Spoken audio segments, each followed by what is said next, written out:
Mesdames et messieurs, bonsoir. Merci de prendre le rendez-vous pour la grande édition du JT Soir sur ESAE TV. Dans un instant, le sommaire. L'honorable Dakpe Sossou a adressé au gouvernement du président Patrice Talon des questions orales avec débat pour accompagner ce dernier dans la lutte contre la corruption au Bénin. Plus de détails dans ce journal. La Confédération syndicale a organisé ce jour à la Bourse du travail de Cotonou une journée de réflexion axée sur la situation actuelle de l'école béninoise. Vous aurez plus de précisions dans cette édition. Pour renforcer les relations d'amitié et de coopération entre les pays d'Afrique, le président de la République a initié la suppression de la formalité de visa. On en parlera également. À nouveau, bonsoir. L'honorable Dakpe Sossou a adressé au gouvernement du président Patrice Talon des questions orales avec débat pour accompagner ce dernier dans la lutte contre la corruption au Bénin. Dakpe Sossou estime que les actions du gouvernement de la rupture pour cette lutte traînent encore les pas depuis le 6 avril 2016.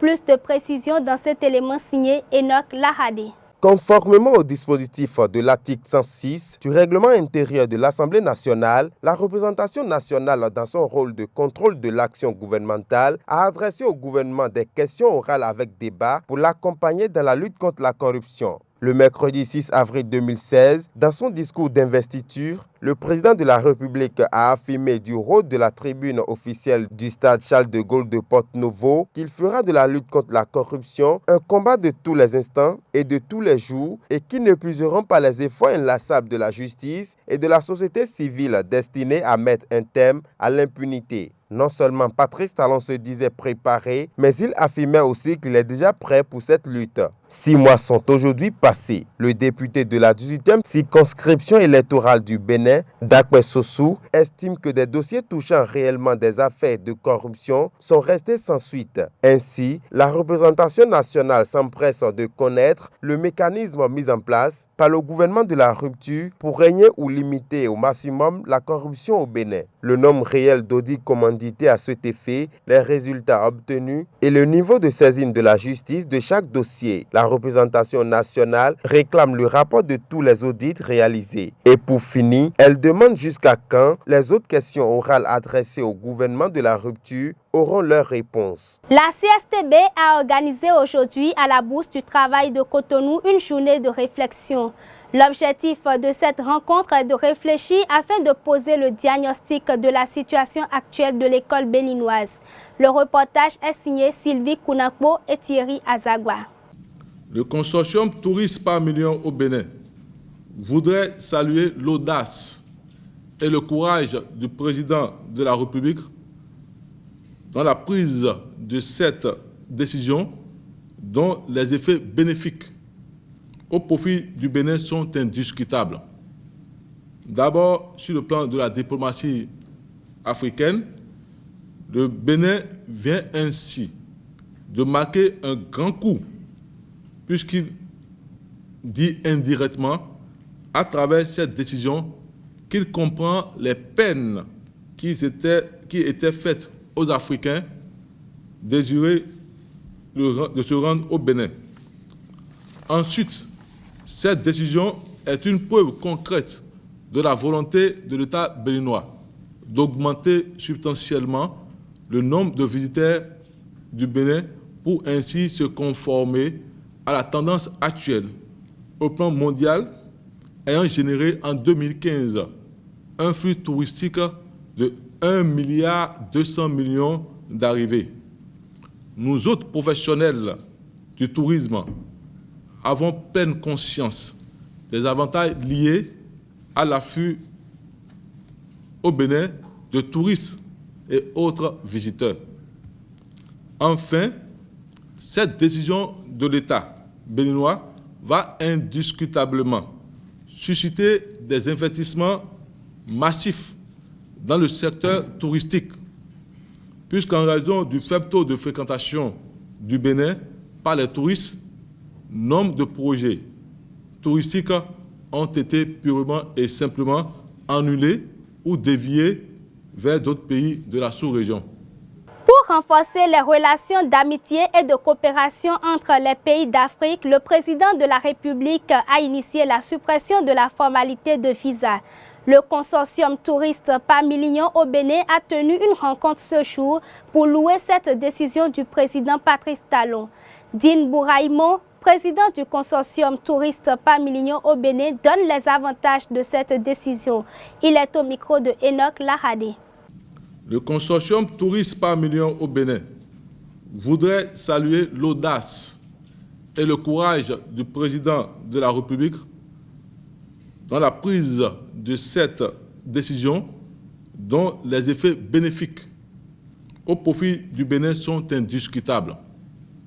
D'abord, sur le plan de la diplomatie africaine, le Bénin vient ainsi de marquer un grand coup puisqu'il dit indirectement, à travers cette décision, qu'il comprend les peines qui étaient faites aux Africains désireux de se rendre au Bénin.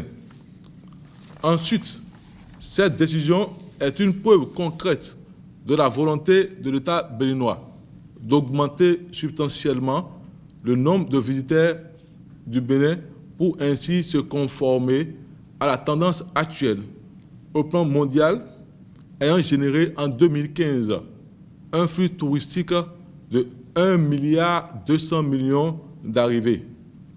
Nous autres professionnels du tourisme avons pleine conscience des avantages liés à l'afflux au Bénin de touristes et autres visiteurs.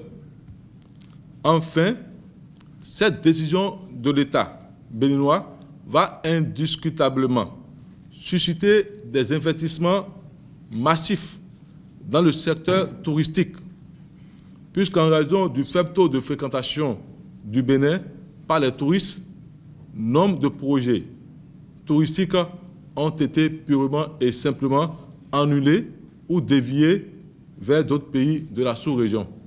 Un atelier de restitution et de discussion a eu lieu dans la matinée de ce jour à l'Infosec de Cotonou sur le rapport de rente d'opportunité à la compétitivité des produits béninois sur le marché nigérien. Plus de précisions à travers ce reportage de Thierry Azagba et Sylvie Kounakbo. L'équipe en charge de l'élaboration du rapport des rentes d'opportunité à la compétitivité des produits béninois sur le marché nigérien a procédé ce matin à la restitution de ces travaux. Commandité par le ministère du Commerce, il ressort de ce rapport les filières les plus demandées par le Nigeria. Le Bénin dispose beaucoup d'atouts par rapport au marché nigérien. Dans le secteur agricole, les Nigérians sont friands du soja béninois, du maïs béninois.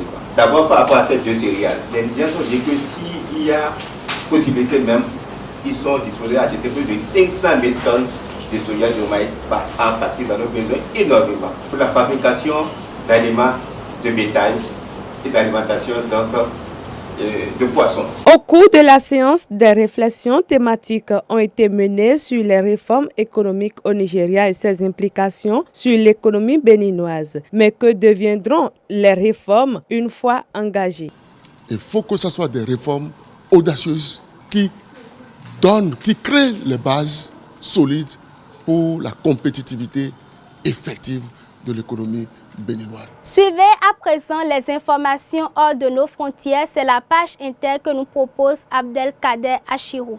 Démarrons ce tour de l'actualité hors de nos frontières avec le Gabon, où le saccage de plusieurs médias, dont le quotidien pro-gouvernemental, l'Union, qui n'a toujours pas pu reparaître. Gabon Actu pointe sur son site la paralysie d'Internet. La presse en ligne, très active et concurrentielle, est demeurée inactive. La rupture de la fourniture d'Internet a paralysé toutes les rédactions des médias en ligne. Le retour progressif de la connexion est donc la meilleure des choses. À cause de toutes ces difficultés, les journalistes journalistes gabonais ont vécu la crise post-électorale en simples spectateurs, laissant ainsi le terrain libre aux envoyés spéciaux des médias étrangers arrivés dans la capitale avec des moyens appropriés. Toujours au Gabon, avant la nouvelle coupure, les médias gabonais ont eu le temps de répercuter l'info de la journée, celle relative à la démission du garde des Sceaux. Le ministre de la Justice, Séraphin Moundouga, démissionne du gouvernement et du PDG, le parti présidentiel. De l'Afrique, rendons-nous en Europe, où est ouvert ce mardi 6 septembre à Düsseldorf un procès contre une figure de la scène salafiste en Allemagne. Le converti Sven Lau se voit reprocher d'avoir soutenu le départ de djihadistes vers la Syrie et d'avoir appuyé matériellement et financièrement une organisation proche du groupe L. Mettons un terme à ce voyage informatif de portée internationale avec une école toute particulière qui vient d'ouvrir ses portes en Russie. Elle est destinée à former de bonnes épouses. À part les tâches ménagères, cette école s'est donnée pour mission d'apprendre à ses écolières un genre particulier de faire plaisir à leur mari. Alors elle donne également des cours de fellation. Pas la peine de venir en cours avec vos stylos et vos cahiers. Des sextoys suffiront amplement. Chers téléspectateurs, c'est la fin de cette édition du journal sur Esaü TV. Je vous remercie de l'avoir suivi.